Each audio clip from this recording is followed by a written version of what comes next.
नमस्कार दोस्तों, मोटू facts channel पर आपका स्वागत है। 50 वर्ष से अधिक आयु वाले इस वीडियो को ध्यान से देखें व ध्यान से सुनें, क्योंकि यह उनके आने वाले जीवन के लिए अत्यंत ही महत्वपूर्ण है।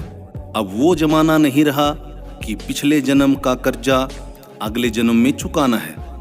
आधुनिक युग में सब कुछ हाथों हाथ मिलता है। सुख में वृद्धावस्था की जो कारण है वो आपके सामने मैं बताना चाहूँगा। पहले नंबर पर है, अपने स्वयं के स्थायी आवास पर रहें ताकि स्वतंत्र जीवन जीने का आनंद ले सकें। दूसरी महत्वपूर्ण बात जो मैं आपको बताना चाहूँगा, अपना बैंक बैलेंस और भौतिक संपत्ति अपने पास रखें। अति प्रेम में पढ़ करके किसी के नाम करने की ना सोचें। तीसरी जो महत्वपूर्ण बात है वो बताना चाहूँगा, अपने बच्चों के लिए इस वादे पर निर्भर ना रहें कि वो वृद्धावस्था में आपकी सेवा करेंगे, क्योंकि समय बदलने के साथ उनकी प्राथमिकता भी बदल जाती है और कभी कभी न चाहते हुए भी वे कुछ नहीं कर पाते हैं। नंबर 4 पर, उन लोगों को अपने मित्र समूह में शामिल करें जो आपके जीवन को प्रसन्न देखना चाहते हों, यानी आपके सच्चे हितैषी हों। नंबर 5 पर जो महत्वपूर्ण बात है, किसी के साथ अपनी तुलना ना करें और ना ही किसी से कोई उम्मीद ही रखें।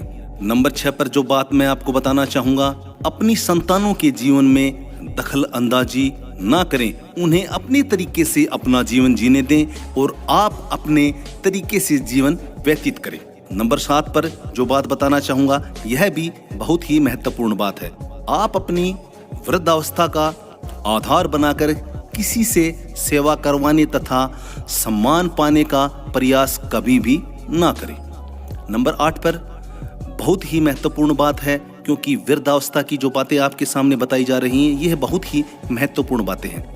लोगों की बातें सुने, लेकिन अपने स्वतंत्र विचारों के आधार पर ही निर्णय लें। नंबर 9, प्रार्थना करें लेकिन भीख ना मांगे। जी हाँ, प्रार्थना करें लेकिन भीख ना मांगे, यहाँ तक कि भगवान से भी नहीं। अगर भगवान से कुछ मांगे तो सिर्फ माफ़ी मांगे एवं भगवान से यही अरदास करें कि हमें हिम्मत दे। नंबर 10 पर, अपने स्वास्थ्य का स्वयं ध्यान रखें। चिकित्सीय और परीक्षण के अलावा अपने आर्थिक सामर्थ्य अनुसार अच्छा पौष्टिक भोजन खाएं और यथासंभव अपना काम अपने हाथों से करें। छोटे कष्टों पर ध्यान न दें। उम्र के साथ छोटी बड़ी शारीरिक परेशानियां चलती रहती हैं।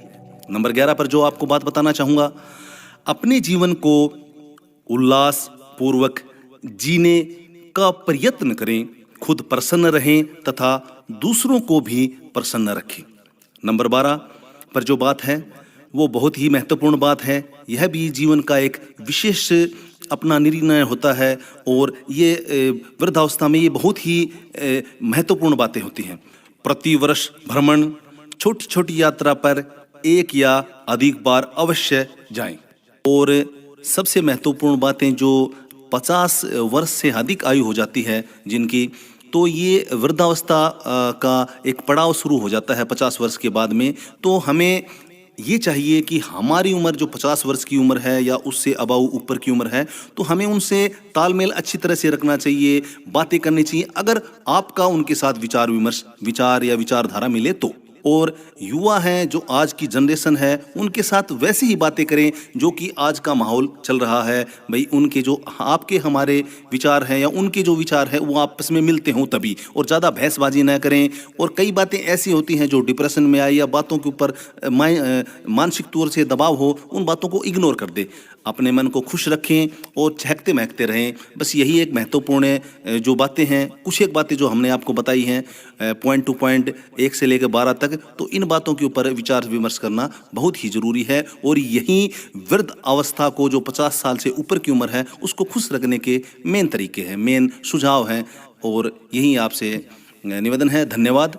और बार बार देखते रहिए हमारे चैनल को, मोटू फैक्ट्स को। आपको बहुत सी बातें और बताई जाएंगी। धन्यवाद।